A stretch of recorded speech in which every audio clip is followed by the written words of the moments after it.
नमस्कार, जय हिंद, जय भारत। भारतीय अवाम ताकत दल अपने भारतीय भाई बहनों अर्थात अपने देश भारत की जनता अर्थात अपने भारतीय अवाम से भारतीयता आधारित आपसी श्रद्धा, भारतीयता आधारित आपसी स्नेह, भारतीयता आधारित आपसी प्रेम, भारतीयता आधारित आपसी अखलाक मोहब्बत, भारतीयता आधारित आपसी सहयोग, भारतीयता आधारित आपसी सम्मान, भारतीयता आधारित आपसी भाईचारा एकता, भारतीयता आधारित आपसी भाईचारा तथा भारतीयता आधारित आपसी सद्भाव को समझने व उसे आत्मसात करके वैसा ही आचरण एवं व्यवहार करने हेतु और इसके पूरे देश में प्रचार प्रसार करने हेतु और इसकी अहमियत और महत्व को प्रत्येक देशवासी को समझाकर उसे अपनाते हुए वैसा ही आचरण एवं व्यवहार करने हेतु और प्रत्येक देशवासी को अपना ही भारतीय भाई बहन मानकर समझकर अपनाकर उनके साथ वैसा ही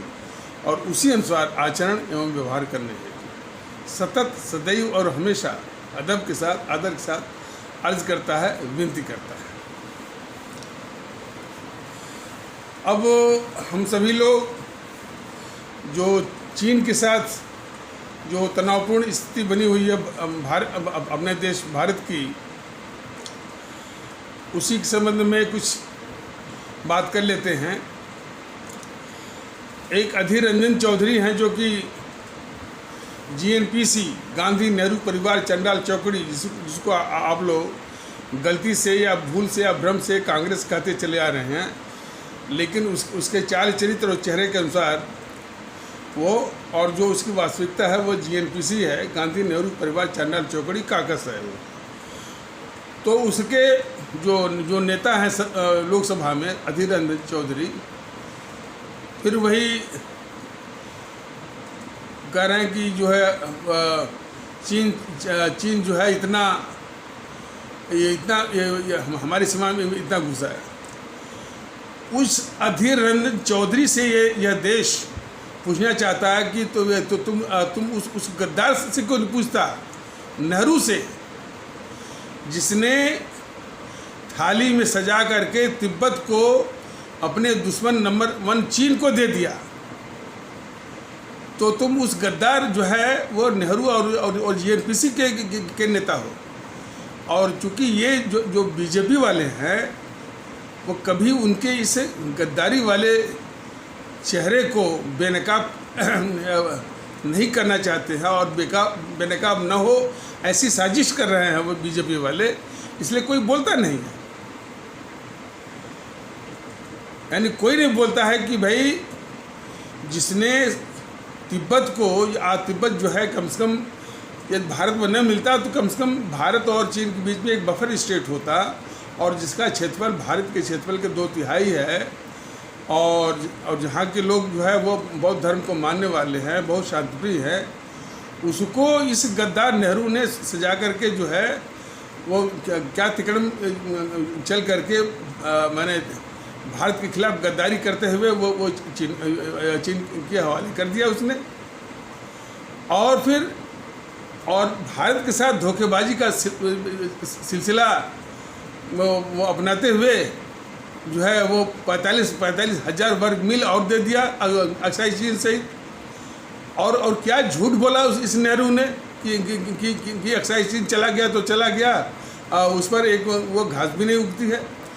और ये पूरे चैनल वाले, पूरा बौद्धिक वर्ग वाले, यानी काटा तो खून नहीं, इतनी नंबनेस, इतना शून्यपन,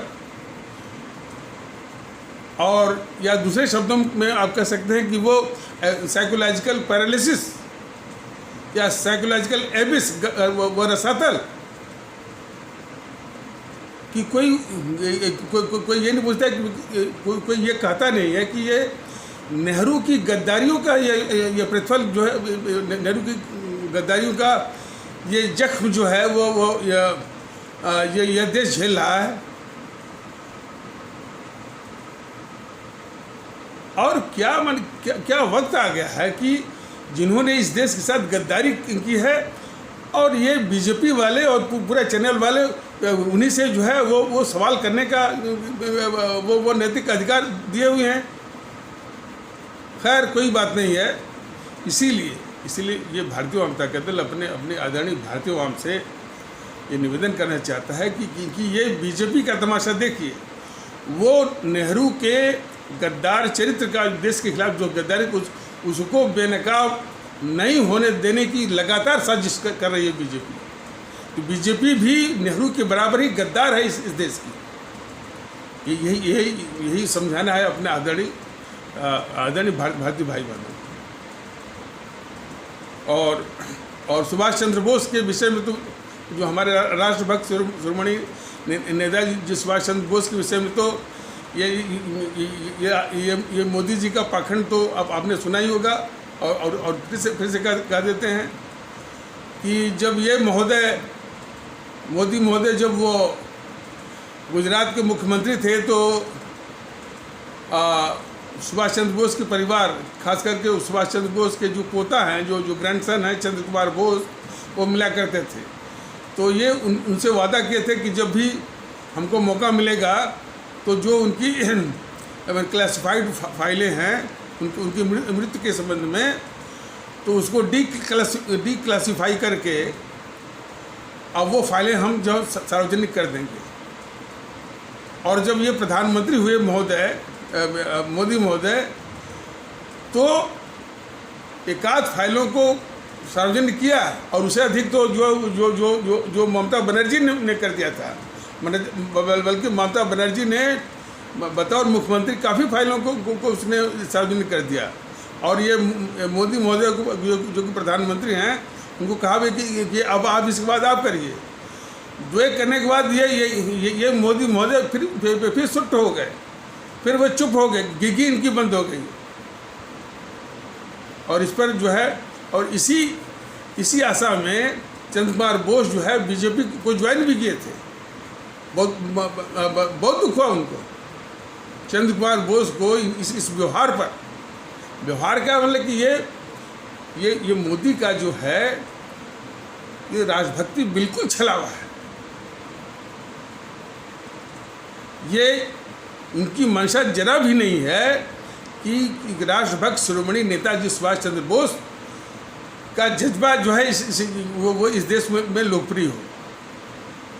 तभी तो बराबर जो ये उस गद्दार नेहरू की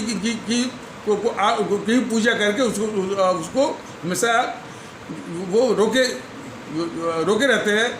जो साजिश जो है जेएनपीसी कर रही थी, वही साजिश ये कर रहे हैं ताकि पाखंड कुछ भी हो।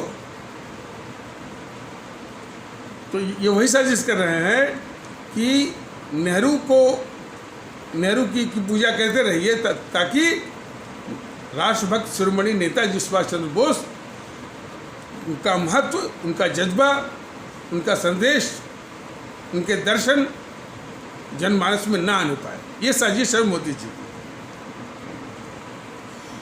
उसका एक घटना का वर्णन पिछले किसी एपिसोड में किया गया था, लेकिन फिर से ये बताया जा रहा है।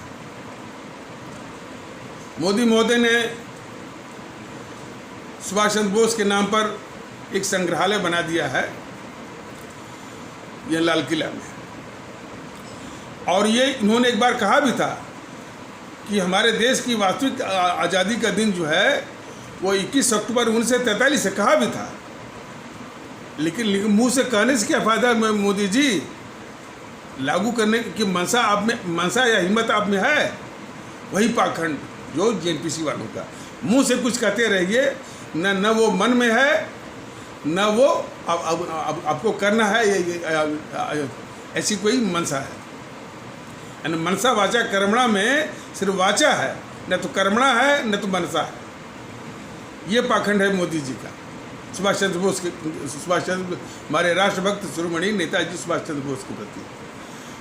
तो संग्रहालय तो बनवा दिया, और उसे बनवा दिया किसी अवसर पर कहा कि हमारे देश की आज़ादी का वास्तविक दिन जो है 21 अक्टूबर 1943, जिस दिन हमारे राष्ट्रभक्त शिरोमणि नेताजी सुभाष चंद्र बोस ने आज़ाद भारत की स्थापना जो है वो अंडमान निकोबार में की थी। ये भी बात सही है। बोले इसके बाद सुट हो गए, कुछ करना है कुछ नहीं। तो वो जो दिन था 21 अक्टूबर वाला, उस दिन फंक्शन में इनको आना था, तो लोग उनसे निवेदन कर रहे थे कि चलिए सर, आप तो प्रधानमंत्री हैं तो कुछ बोलिए। तो ये मोदी महोदय उसमें आने से आनाकानी कर रहे थे। ये मैं नहीं कर रहा हूँ, इन्हीं का एक चमचा है। अब नाम लेना तो मैं कभी उचित नहीं मानता, लेकिन चूँकि अपने आदरणीय भारतीय भाई बहनों को समझाना है तो बतानी पड़ेगा। पुष्पेंद्र कुलश्रेष्ठ कह रहा था कि मोदी महोदय कह रहे थे कि यदि हम उस सुभाष चंद्र बोस के किसी समारोह में जाएंगे तो लोग हमारा बाल नोच लेंगे। अब जरा देखिए, अपने आदरणीय भारतीय भाई बहन, जरा सोचिए, आपने इनको वोट दे करके इस बीजेपी को 3 से 3 सीट दिया, एनडीए को 3 से 53 सीट दिया। तो जिसके पीछे 3 से 53 मेंबर ऑफ पार्लियामेंट हैं, मेंबर ऑफ लोकसभा हैं, वो जो है महज वो 50 के आसपास से डरने का नाटक करते हुए कर रहा है। यानी जेएनपीसी कितना है, 50-55 के आसपास है। तो उस 50-55 से डरने का नाटक करते हुए कह रहे हैं कि वो जेएनपीसी वाले इनका बाल नोच लेंगे। ये नाटक है इनका, और ये सम्मान है हमारे राष्ट्रभक्त शिरोमणि नेताजी सुभाष चंद्र बोस के प्रति इस पाखंडी मोदी जी का। तो ये नमूना आपको मैंने बताया आपको। तो जान लीजिए कि जितने हमारे अमर शहीद हैं, राष्ट्रभक्त शिरोमणि नेताजी सुभाष चंद्र बोस, शहीद आजम भगत सिंह, अमर शहीद चंद्रशेखर आज़ाद, अमर शहीद अशफाकुल्ला, अमर शहीद खुदीराम बोस, अमर शहीद सुब्रमण्यम भारती, अमर शहीद श्रीमती रानी लक्ष्मीबाई, अमर शहीद श्रीमती रानी चंद्रिमा, अमर शहीद श्रीमती रानी गडेलियो, जिनकी कुर्बानी शहादत की बदौलत ही इस मुल्क को, हमको, आप सभी को आज़ादी मिली, जिन्होंने अपने प्राण सहित सर्वस्व इस भारत माता की बलवेदी पर न्यौछावर कर दिया, उसी आज़ादी के लिए, आज़ादी के लिए भी, और एक देशभक्ति का हमें आप सब में या देशवासियों में जज्बा जगाने के लिए भी। हंसते हंसते प्राण दिया, हंसते हंसते फांसी के फंदे को चूमा। उन्हीं के महत्व को महत्वहीन करने के लिए, उनको हमेशा बैक बर्नर में रखने के लिए, उनको हमेशा जो है पृष्ठभूमि में रखने के लिए जो साजिश जेएनपीसी कर रही थी, वैसी साजिश ये मोदी महोदय और ये बीजेपी कर रही है। तो बीजेपी भी इस देश की उतनी ही दुश्मन है जितना कि जेएनपीसी वाली। ये प्रश्न है। इनका एक्सप्रेस वे भूल जाइए, इनका जो है मॉडर्नाइज करना है वो सब भूल जाइए। यह देश के जेएनपीसी के बराबर ही इस देश के शत्रु हैं कि हमारे उन अमर शहीदों का महत्व जो है जनमानस में ना आने पाए। और तो यह बिल्कुल जो साजिश जेएनपीसी कर रही थी, वही उसी साजिश में आरएसएस, बीजेपी, मोदी जी शामिल हैं कि हमारे अमर शहीदों का, जिनकी बदौलत हमको आज़ादी मिली, उनका जज्बा, उनके मुल्क परस्ती का जज्बा, उनके देशभक्ति का जज्बा जनमानस में ना आने पाए। और उनका कद जो है इन जो गद्दार हैं सब, नेहरू वगैरह जो है, इनसे ऊंचा दिखे। ये साजिश जो है जेएनपीसी की थी, उसी साजिश में मोदी जी और बीजेपी, आरएसएस बिल्कुल शामिल है उसमें। यह देश को समझना चाहिए।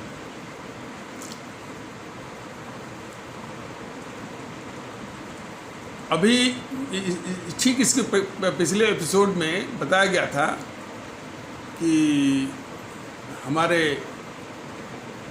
जो स्वामी विवेकानंद थे उन्होंने एक चेतावनी दिया था 1890 के दशक में कि जब भी कोई देश हित की बात, देश की भलाई की बात, देश को एक करने की बात, भारतीयता की बात, भारतीय राष्ट्रीयता की बात, इस तरह की बात का आप विचार का प्रसार करना चाहें, लोगों का जन समर्थन आप जुटाना चाहें, मुहिम चलाना चाहें, अभियान चलाना चाहें, तो उसमें साथ कौन देगा, इसके विषय में उन्होंने एक चेतावनी दी थी। चेतावनी उनकी ये थी कि जब भी देश की भलाई की बात है, बात का जब को प्रसार करने की वाली बात हुई, प्रचार करने वाली बात होगी, तो हमारे देश के जो आम भारतीय भाई बहन हैं, साधारण और गरीब, वही आपके साथ आएंगे। संभ्रांत वर्ग वो आपके साथ नहीं आएगा। ये स्पष्ट चेतावनी स्वामी विवेकानंद ने 1890 के दशक में दिया था। बात सही भी है, जिसमें हमारे ये अमर शहीद अपने खून की बलिदानी दे रहे थे देश की आज़ादी के लिए, तो उसी अंग्रेज़ों के साथ कुछ अपवादों को छोड़ करके तमाम राजा, तमाम नवाब, तमाम जमींदार और इनके चमचे, चमचों की कई मंडली, कई छल्ले, माने चमचों की छल्ले माने rings, first ring, second ring, third ring, fourth ring, उनके छल्ले, चमचा मंडली। और ये अंग्रेज जो है अपनी चमचा मंडली को और का विस्तार करने के लिए एक नीति और अपनाए थे।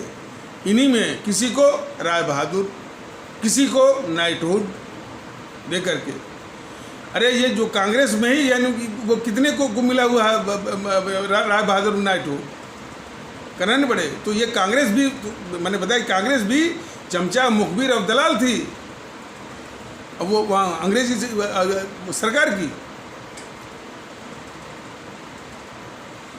देखिए, इस बात को बिल्कुल इस रूप में लेने की आवश्यकता है कि बंकिम चंद्र चटर्जी ने वंदे मातरम, उन्होंने आनंद मठ लिखा, उसी में वंदे मातरम जो है एक मैंने बिल्कुल देशभक्ति का वो एक गीत है, और वही हमारे आज़ादी का वो इनकलाबी नारा बना।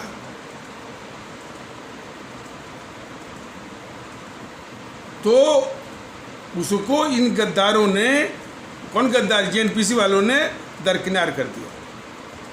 वहीं पर एक वो थे रवीन्द्रनाथ टैगोर, उनको अंग्रेज़ों ने अपनी चमचा मंडली में शामिल करने के लिए उनको दिया होता है नाइटहुड, ये भी जान लीजिए। और इन महोदय ने, रवीन्द्रनाथ टैगोर महोदय ने नाइटहुड यानी तब वापस किया जब वो जलियांवाला बाग में हमारे तमाम भारतीय मारे गए। जलियांवाला बाग में वो जो जनरल डायर था गोली से मरवाया था, तब जाकर के रवीन्द्रनाथ टैगोर महोदय ने वो नाइटहुड वापस किया। लेकिन तब तक वो धारण किए हुए थे, अपने पास रखे हुए थे। तो ये भी उन्हीं की चमचा मंडली में, और यही कारण था कि उनकी किताब जो गीतांजलि है, उसको नोबेल प्राइज के चक्कर में, और इसीलिए वो जॉर्ज पंचम की चमचागिरी में उन्होंने वही गाया, जनगण मन अधिनायक जय है, जनगण मन अधिनायक जय है, और उसी को गद्दार नेहरू जो है बना दिया राष्ट्रगान, नेशनल एंथम। ये इसकी पृष्ठभूमि है। तो देशवासी जान जाए। तो मोदी जी से भारतीय जनता पार्टी दल चुनौती दे रहा है, यदि थोड़ी भी जो कि देशभक्ति का आप बहुत दम भरते हैं, तो जनगण मन को हटा करके वंदे मातरम को नेशनल एंथम, राष्ट्रगान आप बनाइए ना। भारतीय आवाम ताकत दल की चुनौती है, आपको बना के दिखाइए आप। भारतीय आवाम ताकत दल को जब भी मौका मिलेगा मिनटों में बनाएगा वो। इस चमचागिरी वाले जो है वो राष्ट्रगान को हटा करके जो देशभक्ति का है वंदे मातरम को बनाएगा। और उस गद्दार नेहरू ने, अच्छा, और कुछ लोग जो है मैंने थोड़ा सा फेस सेविंग के लिए इसको राष्ट्रगान राष्ट्रगीत बना दिया। किसको? वंदे मातरम को। फिर नेहरू ने वंदे मातरम का सिर्फ शुरुआती 2 लाइन बस वो लेने दिया, बाकी नहीं। बहुत गद्दार था वो इस देश का नेहरू जो है। और शायद उसे लॉर्ड माउंटबेटन से समझौता किया था कि सन 47 के 50 साल बाद तक ये जो है वो गया नहीं जाएगा।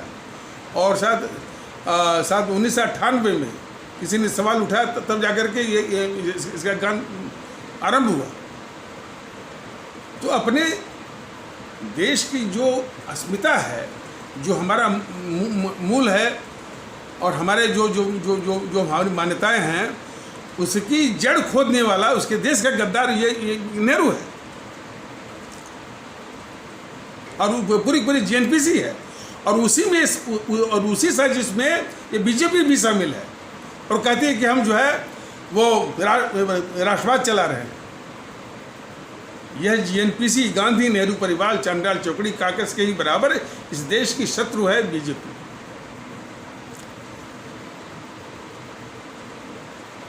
तो अब इस पर आ जाइए। हाँ, तो बात हो रही थी कि जब भी कोई देश हित और राष्ट्र को एक करने की और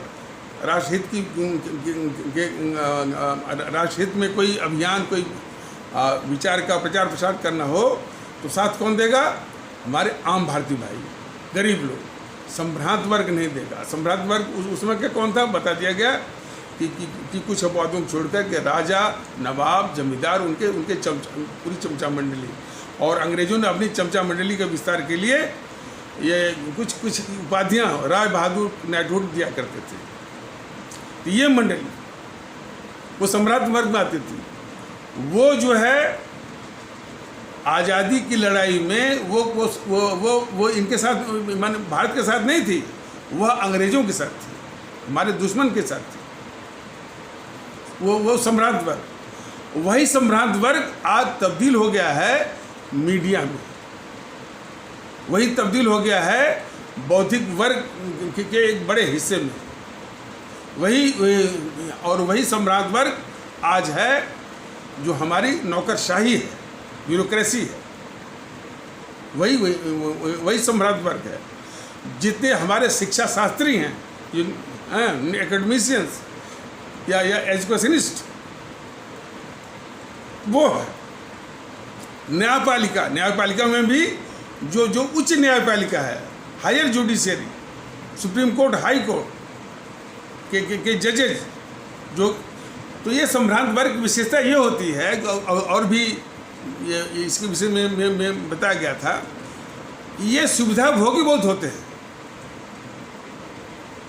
ये त्याग नहीं कर सकते। जो त्यागी नहीं कर सकता है, वो कभी इस मुल्क के हित के विषय में सोच नहीं सकता है। पाखंड वो कुछ भी कर ले। तो संकट तो बहुत बड़ा है इस देश में। इसलिए जिम्मेदारी हमारे आम भारतीय भाई बहनों का। वो पहला काम यह है कि इन देश के दुश्मनों को मत पेटी पर पहले उनको शिकस्त दें, और फिर हमारे राष्ट्रभक्त शिरोमणि नेताजी सुभाष चंद्र बोस, शहीद आजम भगत सिंह, अमर शहीद चंद्रशेखर आज़ाद, अमर शहीद अशफाकुल्लाह, अमर शहीद खुदीराम बोस, अमर शहीद सुब्रमण्यम भारती, अमर शहीद श्रीमती रानी लक्ष्मीबाई, अमर शहीद श्रीमती रानी चंद्रिमा, अमर शहीद श्रीमती रानी गडेलू इत्यादि का जज्बा भारतीयता का, भारतीय एकता का, देशभक्ति का, तभी भारत राष्ट्र की कल्पना हो सकती है। वरना तो ये तो पूरा जो है वो सत्यानाश कर देंगे भारत राष्ट्र का। एक तो हिंदू हिंदू, मुस्लिम मुस्लिम, गजवाए हिंद, पता नहीं क्या क्या।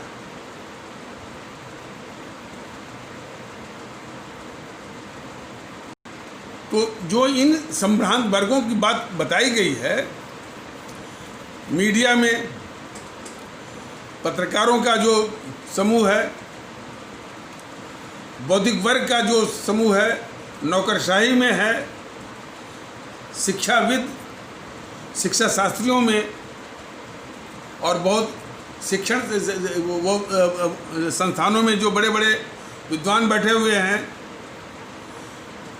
न्यायपालिका में भी वो उच्च न्यायपालिका, इसमें कुछ अपवाद हो सकते हैं। ऐसी बात नहीं कि सब वैसे कुछ अपवाद हो सकते हैं, लेकिन उन अपवादों से कुछ होता नहीं। वो अंग्रेजी में कहावत है ना कि one swallow does not make a summer.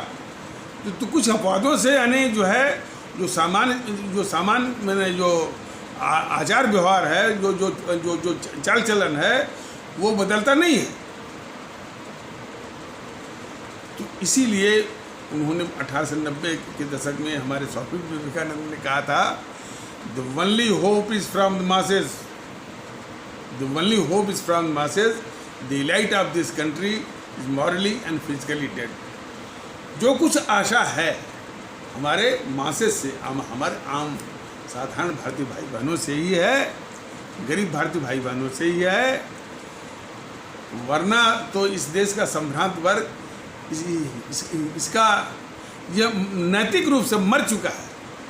और नैतिक रूप से आज भी व्यक्तिगत स्वार्थ में, सुविधा भोग में, ये नैतिक रूप से वो आज भी मर चुका है। तो ये कभी भी मुल्क के हित के साथ में नहीं आएगा।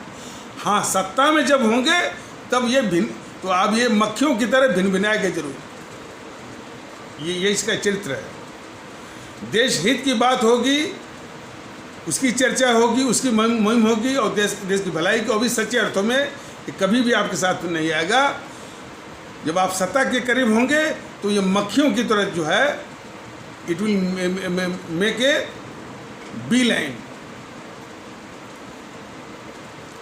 तब ये भिन्न मिलाएगा। ये इसका चरित्र है। अच्छा, उसमें हाँ एक बार छूट गया था, उद्योगपतियों और जो है इनका जो बड़े बड़े व्यापारियों का, उनमें भी कुछ अपवाद हो सकता है, लेकिन जनरल सामान्य तो इनको मुल्क की चिंता नहीं रहती, दिखाओ भले। और इनका भी कोई दोष नहीं है। जिस तरह का मैंने वो मुल्क परस्ती के जज्बे को कुचला गया और इन गद्दारों की पूजा की गई। गद्दार मतलब नेहरू की, इंदिरा की और राजीव की, राहुल गद्दार, कोई देश गद्दार उसको न समझे, उसकी साजिश बीजेपी कर रही है। इसलिए उसी का परकुलेशन इस वर्ग में, सम्राट वर्ग में आया हुआ है कि देशभक्ति वो करने से क्या फ़ायदा। सुविधा मिली रही है, सारी जो संवैधानिक व्यवस्था में सारी सुविधा, सारी चीज़ मिली रही है, तो देश को के खिलाफ गद्दारी करके भी तो लोगों को वोट मिल रहा है, लोग संसद में पहुंच रहे हैं। तो सम्राट वर्ग में यही है कि भाई कि अपना व्यक्तिगत स्वार्थ साधो, सुविधा भोगो और मूल की बात बोलते रहो, लेकिन कोई इसके लिए दिमाग वो खपाने की आवश्यकता नहीं है और अपने को कष्ट देने की आवश्यकता नहीं है। ये सम्राट वर्ग की सोच है।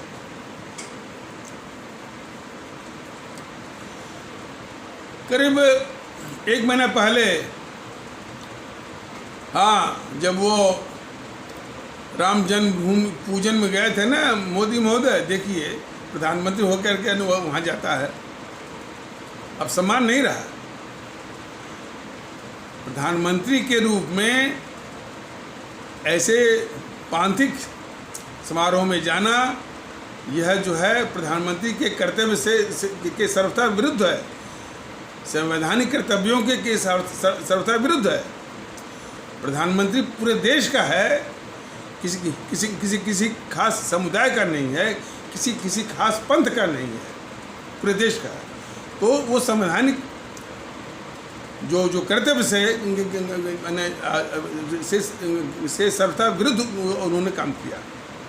हालांकि इसका लाभ जो है असदुद्दीन ओवैसी जैसे समाज विरोधी, वो क्या बोल रहा है, असदुद्दीन हिंदू राष्ट्र की वो स्थापना हो गई।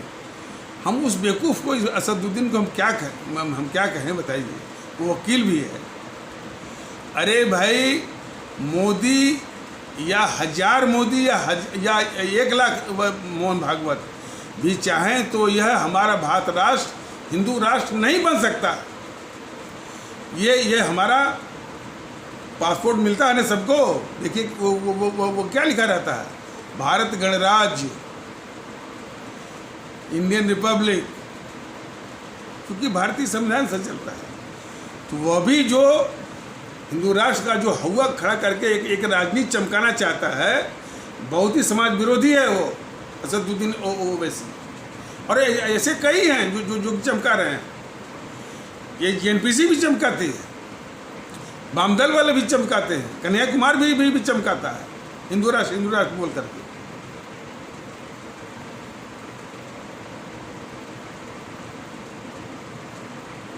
हाँ, तो उसके संदर्भ में वो आतंक वाला कह रहा था कि ये वो इंदिरा गांधी से भी ज़्यादा लोकप्रिय हो गया। वो आज तक वाले बेवकूफ़ कहा जाए कि इस देश समाज का दुश्मन कहा जाए। अरे इंदिरा गांधी तो इस देश की गद्दार है। आज तक महोदय, अरुण पुरी महोदय, उसकी गद्दारी आपको मालूम नहीं है, मालूम तो होगी, जानते हुए भी उस गद्दार इंदिरा की भटैती करने का ठेका अपने लिया हुआ है। लेकिन ये आश्चर्य दुख की बात देखिए कि मोदी महोदय उसका नाम नहीं लेते हैं जिस व्यक्ति के प्रधानमंत्रित्व में इन्हीं की पार्टी के 2 बड़े नेता लाल कृष्ण आडवाणी और अटल बिहारी वाजपेयी मंत्री रह चुके हैं। मोरारजी देसाई, तो मोरारजी देसाई के अधीन ये इन्हीं बीजेपी के दो बड़े नेता अटल बिहारी वाजपेयी और लाल कृष्ण आडवाणी। अटल बिहारी वाजपेयी विदेश मंत्री और लाल कृष्ण आडवाणी सूचना प्रसारण मंत्री, जनता पार्टी की सरकार, प्रधानमंत्री मोरारजी देसाई। ये मीडिया और बीजेपी के लोग निश्चित एक गद्दारी कही जाएगी। क्या शासन था उनका? महंगाई सबसे बड़ा जो पहलू है आम आदमी के लिए, वो महंगाई है। ये रवीश कुमार गद्दार मैं सरेआम कर रहा हूँ। एक बार कह रहा था, हमको तो मालूम नहीं है कि कोई ऐसा भी समय आया था कि जब महंगाई कम हुई हो। उस गद्दार को ये भारतीय जनता दल बताना चाहता है, और ये बात वहाँ तक पहुँचे उस गद्दार तक जो है कि हाँ एक समय आया था, एक समय एक प्रधानमंत्री के अधीन ये समय आया था कि महंगाई वो काबू में ही नहीं हुई, महंगाई कम की गई थी। बेवकूफ़ और गद्दार रवीश कुमार जैसे लोग जाने इसको। और ये इस चर्चा को ज़्यादा हम बढ़ाना नहीं चाहते हैं, इस पर एक अलग से वीडियो बताएंगे कि वो रिकॉर्डेड चीज़ है। रिकॉर्डेड किस मामले में कि सरकारी मुलाजिम मैं भी रहा हूँ, मैं भी अधिकारी रहा हूँ। तो सरकारी अधिकारी चाहे केंद्र का हो चाहे राज्य का हो चाहे कोई भी हो, एक महंगाई भत्ता होता है, और महंगाई भत्ते में एक सोशल पोजिशनिंग के लिए एक मुखौटा लगा रहता है। मुखौटा क्या है कि जब भी कभी महंगाई कम होगी तो ये उसमें एडजस्ट होगा, समायोजित होगा। वो सोशल पोस्चरिंग वाला मुखौटा इसलिए होता है, सोचते हैं कि भाई महंगाई तो एक बार जब बढ़ जाती है तो वो कम होती ही कहाँ है, तो इसकी नौबत भी नहीं आएगी। और सामाजिक एक मुखौटा भी रहेगा कि हाँ भाई हम भी वो देश के लिए वो त्याग कर सकते हैं। तो ये मुखौटा लगाया गया था और वो मुखौटा उतरने की नौबत भी आ गई थी मोरारजी देसाई के प्रधानमंत्रित्व काल में, क्योंकि वो रिकॉर्ड पे आ गई थी कि महंगाई कम हो गई। उसको ये मीडिया वाले, देश के गद्दार, देश के दुश्मन, समाज के दुश्मन, वो कभी भी याद नहीं करते थे। हमेशा जो है वो कभी गद्दार इंदिरा को, गद्दार नेहरू को, ये सब बोलते रहते हैं। ये बहुत बड़े देश के दुश्मन है और उसमें बीजेपी भी शामिल। तो उन्होंने, मोरारजी देसाई ने महंगाई को कम किया। दूसरा, शराब, ये शराब जो है, मदिरा, अल्कोहलिज्म पर अब तो कोई बात ही नहीं करता। वो हमारे नीतीश कुमार महोदय शराबबंदी की वो बात किया, पूरा वो नाटक ही हो गया। अब वास्तव में इस पर अलग से वीडियो चाहिए। वो एन.टी. रामाराव और चंद्रबाबू नायडू ने, इन्होंने भी शराबबंदी पर नाटक किया था कि हम लागू करेंगे। 1 साल 2 साल लागू किया, इसके बाद सांस फूल गई। बंसीलाल ने भी किया था, सबकी सांस फूल गई। लेकिन मोरारजी देसाई ने अभी सुप्रीम कोर्ट ने एक आदेश किया था कि हाईवे और एक्सप्रेस वे के 500 मीटर के इधर उधर जो कोई शराब नहीं बिकेगी। और उस सुप्रीम कोर्ट के उस आदेश की ऐसी तैसी हो गई। कैसे कि ये तमाम जो माने ये लीकर माफिया या लीकर बैरन, बड़े बड़े माफिया जो है वो सरकार से मिलकर के ये आदेश करवा दिए कि ये जितनी भी दुकानें हैं वो ये एक्सप्रेसवे और हाईवे पर, वो म्यूनिसिपल एरिया में सब, तो माने कितने घुटे हुए समाज विरोधी सब है। और क्या साठ गांठ है कि हमारे देश के लोग जाने। तो हमारे आदरणीय भारतीय भाई बहनों के कंधों में आ गया है कि इनसे मुक्ति पानी है। ये जान लीजिए कि अंग्रेज़ों से अधिक ये खतरनाक है इस मुल्क के। बीजेपी भी खतरनाक है अंग्रेज़ों से अधिक। जेएनपीसी तो है ही, वामदल वाले भी, छुट भैया तो खैर है ही। तो शराबबंदी, लेकिन मोरारजी देसाई ने अपने 27 महीनों के प्रधानमंत्रित्व काल में पूरा शराबबंदी लागू किया था। उस शराबबंदी में तमाम विरोध भी हुआ। दक्षिण के राज्य, खास करके आंध्र प्रदेश वगैरह से बहुत हुआ कि हमारा राजस्व क्या है, कुछ नहीं। मोरारजी देसाई ने साफ शब्द में कहा कि सामाजिक कीमत, सोशल कास्ट की बराबरी कोई कीमत नहीं कर सकती। बात सही है। हमारे गरीब परिवार कितना उसके शिकार होते हैं। सारी बुराइयों की जड़ जो है शराब है। ये कोई आज तक बोला? लेकिन इतने, और उनका भोजन भी बहुत साफ पाक था, ये भी जान लीजिए। हम तो नहीं जानते कि कोई ऐसा प्रधानमंत्री आया कि जो कि शराब न पीता हो, बता दीजिए। लेकिन मोरारजी देसाई खान पान में भी बहुत जो है वो शुद्ध और साफ पाक, और उनकी वाणी भी ऐसी थी। वो आतंकवाद पर बोले थे वहाँ शिलांग में। वैसे तो उन्होंने नॉर्थ ईस्ट के विषय में बोला था, लेकिन वो अप्लाई होता पूरे देश के लिए। उन्होंने कहा था, the land of north east is the land of India and in it only Indians can reside. Therefore, those who have any